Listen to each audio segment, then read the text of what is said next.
Good morning students, मैं Mukesh Saini, PGT mathematics, government senior secondary school Khori, district Rewari, इस EDUSAT प्रसारण में आपका स्वागत करता हूँ।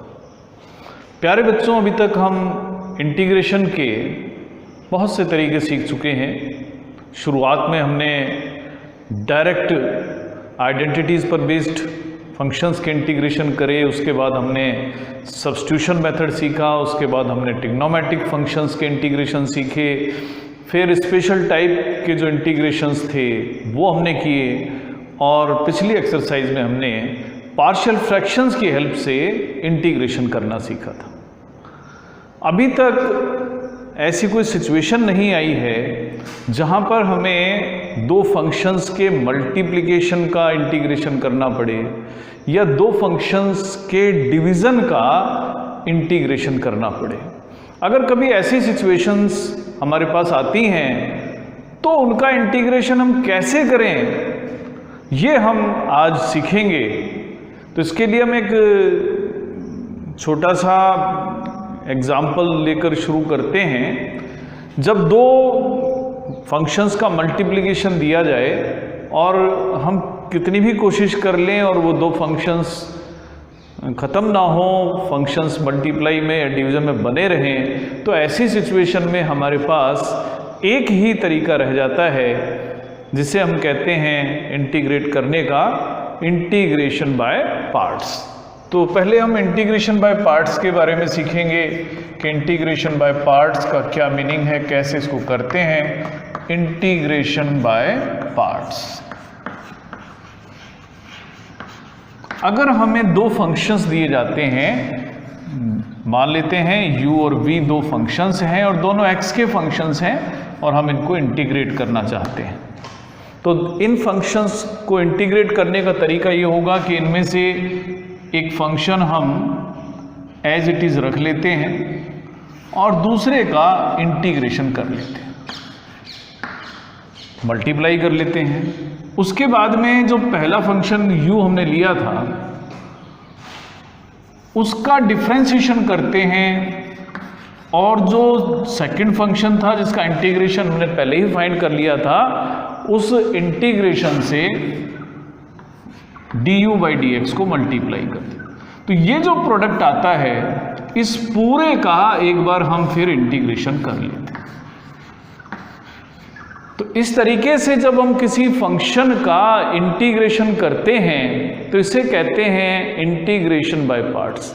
अभी शुरू में देखने में हमें बड़ा टिपिकल सा लगता है, लेकिन अगर हम यहाँ कुछ चीज़ें ऑब्जर्व करें तो कुछ बातें हमें क्लियर होंगी कि जो एक फंक्शन है वो ऐसा है जिसका हमें इंटीग्रेशन करना पड़ता है। तो इसका अर्थ ये हुआ कि एक फंक्शन हमें ऐसा मिलना चाहिए जिसका इंटीग्रेशन हम इजीली कर सकें, और एक फंक्शन का हम डिफरेंशिएशन भी करते हैं तो एक फंक्शन हमें ऐसा भी मिलना चाहिए जिसका डिफरेंशिएशन आसान हो, जिसका डिफरेंशिएशन हम आसानी से कर सकें।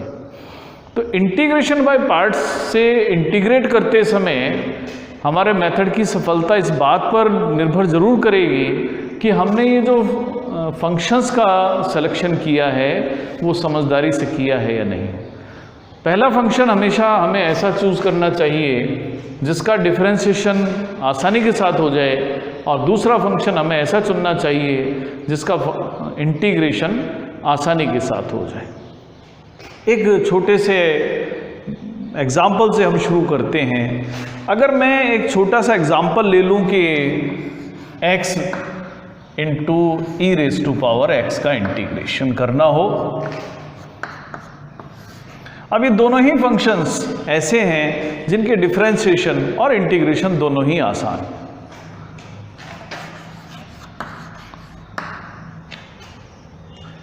मान लेते हैं मैं इसको फर्स्ट फंक्शन के तौर पर सेलेक्ट करूं और इसको सेकंड फंक्शन के तौर पर सेलेक्ट, तो मैं पहला फंक्शन एज इट इज़ लिख देता हूं, दूसरे फंक्शन का मैं इंटीग्रेशन कर देता हूं, दोनों को फिर हम मल्टीप्लाई कर देंगे। उसके बाद हम माइनस साइन लगाएंगे। पहले फंक्शन का हम डिफरेंशिएशन कर देते हैं, e⁻x का डिफरेंशिएशन e⁻x ही होता है। और दूसरे फंक्शन का हमें इंटीग्रेशन करना है। दोनों को मल्टीप्लाई करने के बाद में जो भी हमें प्रोडक्ट मिलेगा उसका इंटीग्रेशन हम कर देंगे। तो अब हमें क्या मिलेगा, EX into x square by 2 minus EX और एक्स स्क्वायर बाई 2 का इंटीग्रेशन। जो हमारा फर्स्ट पार्ट है वो तो इंटीग्रेट हो चुका है, लेकिन सेकंड पार्ट का इंटीग्रेशन अभी भी बाकी है। और सेकंड पार्ट का जो इंटीग्रेशन है एक बार फिर इसी मेथड से ही करना पड़ेगा। अब आप यहाँ देख सकते हैं कि जब मैं इसका इंटीग्रेशन करूँगा, पिछली बार मेरे पास जब शुरुआत मैंने की थी तो मेरे पास x की एक पावर थी, इंटीग्रेशन कर लिया तो अब x की पावर 2 हो गई। इसका भी मैं इंटीग्रेशन कर लूँगा तो अब की बार मुझे x की पावर 3 मिलेगी। यानी कहने का मतलब ये है कि ये सिलसिला हमारा लगातार चलता रहेगा और हमारा इंटीग्रेशन कभी पूरा नहीं हो पाएगा। और ये सब किस वजह से हुआ है कि हमने जो फंक्शन हैं उनका चयन समझदारी से नहीं करा। तो फंक्शंस को चुनने के लिए मैंने बताया था कि पहला फंक्शन हमें ऐसा चुनना है जिसका डिफरेंशिएशन आसानी के साथ हो जाए, दूसरा फंक्शन ऐसा चुनना है जिसका इंटीग्रेशन आसानी के साथ हो जाए। और फिर भी कई बार जब दोनों परिस्थितियां हमारे हक में होती हैं तो हम कंफ्यूज होते हैं। तो आप सिर्फ एक फ्रेज़ याद रख लें और इसी के अनुरूप आप इन फर्स्ट और सेकंड फंक्शंस का सिलेक्शन कर लें। आप एक फ्रेज याद रखें, ILATE। यहां पर I का मतलब है inverse trigonometric functions. I denote करता है इनवर्स ट्रिग्नोमेट्रिक फंक्शंस को।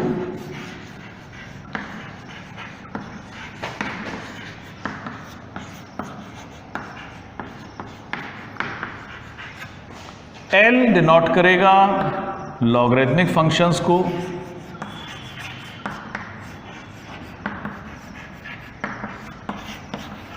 L का मतलब है एल्जेब्रिक फंक्शंस।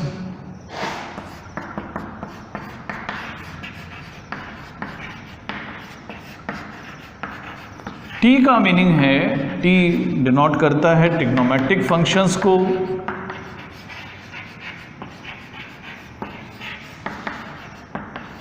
और E डिनोट करता है एक्सपोनेंशियल फंक्शंस को।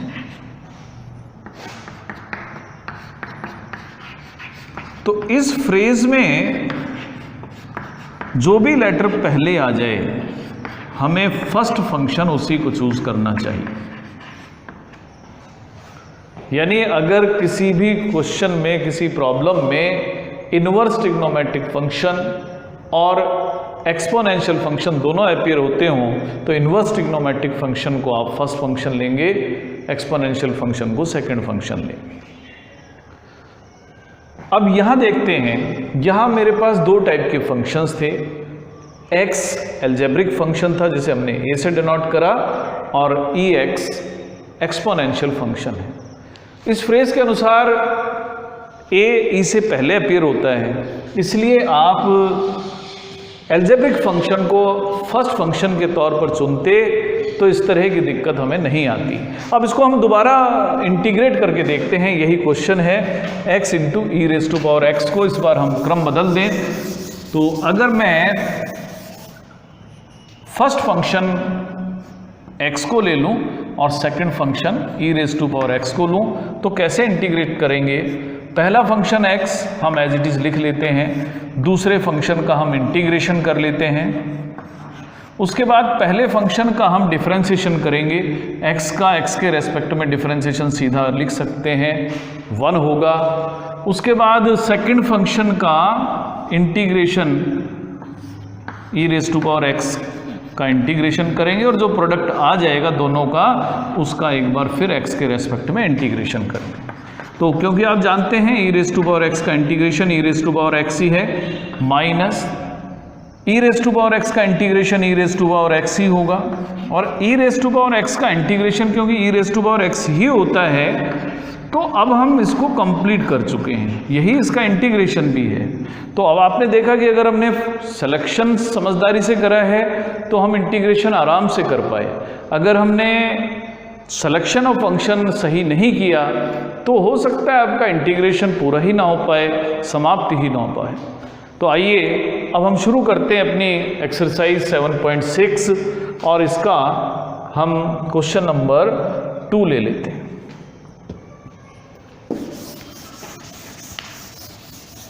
सेकंड क्वेश्चन हम देते हैं।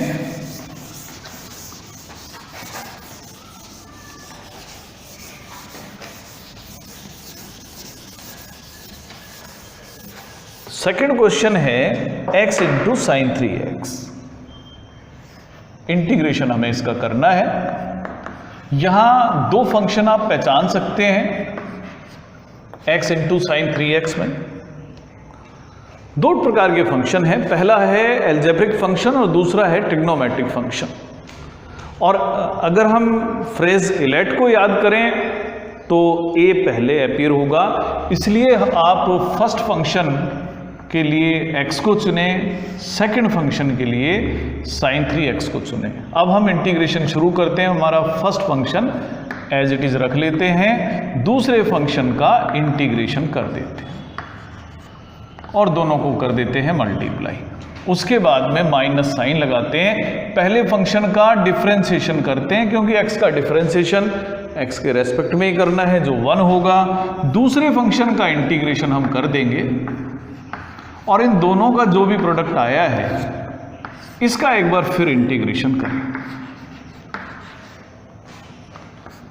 आप जानते हैं साइन x का इंटीग्रेशन माइनस कॉस x होता है, तो माइनस cos 3x अपॉन 3 ये इंटीग्रेशन हो जाएगा इसका, माइनस साइन 3x का इंटीग्रेशन करना है minus cos 3x upon 3,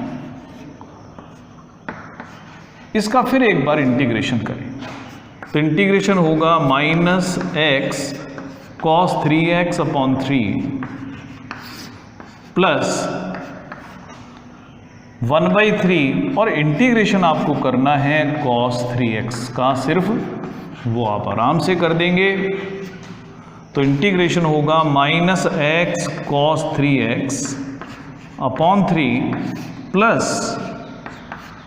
cos 3x का इंटीग्रेशन आप जानते हैं sin 3x अपॉन 3 होगा, 3 पहले से ही मौजूद है, 3 इंटू 3 हो जाएगा प्लस c। तो इस तरीके से आप किसी प्रोडक्ट को इंटीग्रेट कर सकते हैं। अब इसका जो पहला पार्ट है जो कि x इंटू साइन एक्स है वो आप स्वयं करके देखेंगे, बहुत ही आसान क्वेश्चन है। उसके बाद हम क्वेश्चन नंबर 3 लेते हैं जो कि है x square into e raise to power x।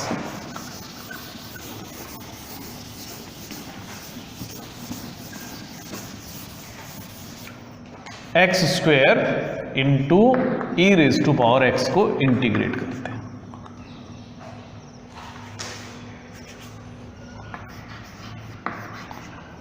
तो यहां पर जो फंक्शन है, दो फंक्शन है, एक्स स्क्वायर एल्जेब्रिक फंक्शन है जिसे हम ए से डिनोट करेंगे, e raise to power x exponential function है जिसे ई से डिनोट करते हैं। इलेट में ए पहले आ रहा है, आप एक्स स्क्वायर को फर्स्ट फंक्शन लेंगे, ई रेज टू पावर एक्स को सेकंड फंक्शन।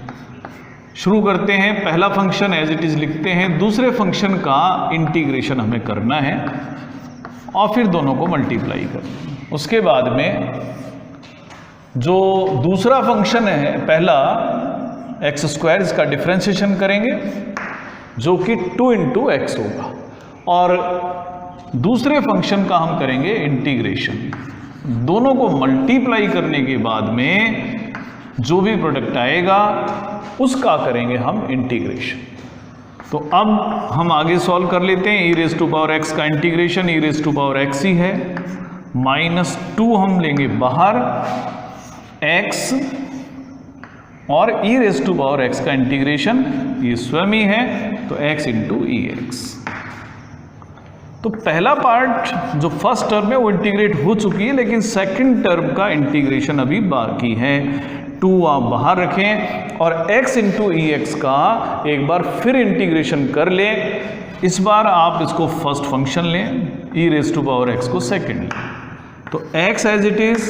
अब हम e raise to power x का इंटीग्रेशन करना है, हमें सीधा लिख देते हैं e raise to power x minus x का differentiation 1, e raise to power x का integration e raise to power x ही है, इसका भी इंटीग्रेशन करेंगे x के रेस्पेक्ट में। तो इंटीग्रेशन हमारा होगा x square into e raise to power x minus 2x into e x plus 2 integration of e x. बस अब हमें सिर्फ आंसर लिखना बाकी है, x square e x minus 2x e x plus 2 into e raise to power x plus c, यही हमारा integration. तो यहाँ आपने देखा कि हमें 2 बार इंटीग्रेशन की ज़रूरत पड़ी है, तो जितनी बार ज़रूरत हो आप उतनी बार इंटीग्रेट करेंगे। उसके बाद में जो 4th और 5th क्वेश्चंस हैं वो लगभग एक ही जैसे हैं। क्वेश्चन नंबर 4 है, 5 है, 6 है, तीनों ही एक जैसे क्वेश्चन है। मैं क्वेश्चन नंबर 6 ले रहा हूँ। तो 6 क्वेश्चन है एक्स स्क्वायर लॉग एक्स का इंटीग्रेशन।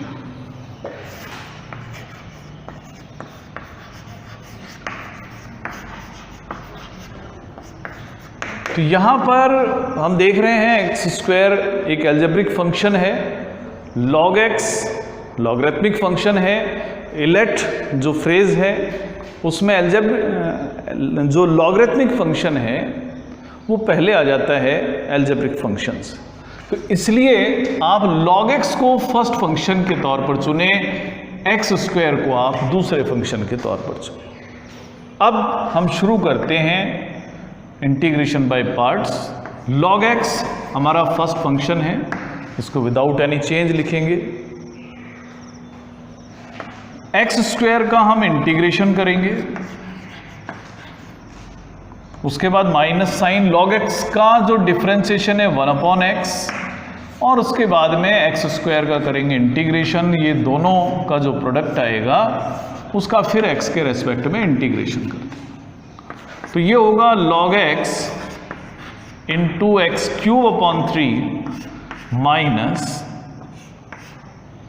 आप जब सॉल्व करेंगे एक्स स्क्वायर का इंटीग्रेशन होगा एक्स क्यूब अपॉन 3, इसका हम करेंगे इंटीग्रेशन। इसे हम लिख सकते हैं x cube log x upon 3 minus, जब आप इस पूरे टर्म को सॉल्व करेंगे तो 1/3 कांस्टेंट है और सिर्फ आपको एक्स स्क्वायर का ही इंटीग्रेशन करना होगा। ये आप आराम से कर लेंगे, x square log x upon 3 क्योंकि इंटीग्रेट हो चुका है, इसे आपको सॉल्व नहीं करना है।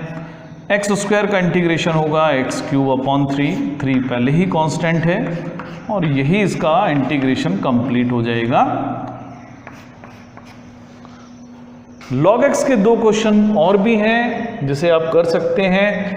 एक क्वेश्चन है x log x, आप स्वयं करके देखें, इसी तरीके से करना है। एक क्वेश्चन है x log 2x, जिसे आप स्वयं इंटीग्रेट करके देखेंगे। अब एक क्वेश्चन हम इनवर्स ट्रिग्नोमेट्रिक फंक्शन से भी ले लेते हैं। क्वेश्चन नंबर 8 है ये, और इंटीग्रेशन हमें करना है x टेंजेंट इनवर्स x का। x टेंजेंट इनवर्स x का हम इंटीग्रेशन करेंगे। आपने जब यहाँ फंक्शन देखे हैं तो 2 टाइप के फंक्शन है, एक एल्जेब्रिक है, दूसरा इनवर्स ट्रिग्नोमेट्रिक फंक्शन। इलेट में i पहले आ रहा है तो इनवर्स ट्रिग्नोमेट्रिक फंक्शन हमें फर्स्ट फंक्शन के लिए चूज करना है, x सेकंड फंक्शन होगा। टेंजेंट इनवर्स x हम एज इट इज लिखेंगे। अब x का हम कर देंगे इंटीग्रेशन, अब सीधा ही मैं लिख देता हूं, जो कि x²/2 होगा, माइनस फर्स्ट फंक्शन का डिफरेंशिएशन जो कि 1/1 + x² होगा, और दूसरे फंक्शन का हम करेंगे इंटीग्रेशन, जो कि x²/2 होगा। दोनों को करेंगे मल्टीप्लाई और x के रेस्पेक्ट में इंटीग्रेशन। इसे हम लिख सकते हैं x² tangent inverse x/2 minus 1/2 constant है, बाहर ले लें, x²/1 + x² का इंटीग्रेशन करना है। यहां पर डिग्री दोनों की सेम है, तो हमें पहले डिवाइड करना चाहिए। तो जब आप डिवाइड करके लिखेंगे तो आप इसको इस तरह से लिख सकते हैं।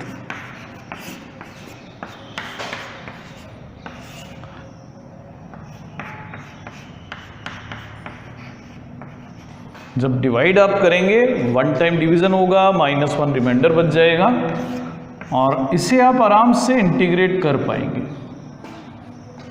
x² tan इनवर्स x/2 हम एज इट इज लिख लें।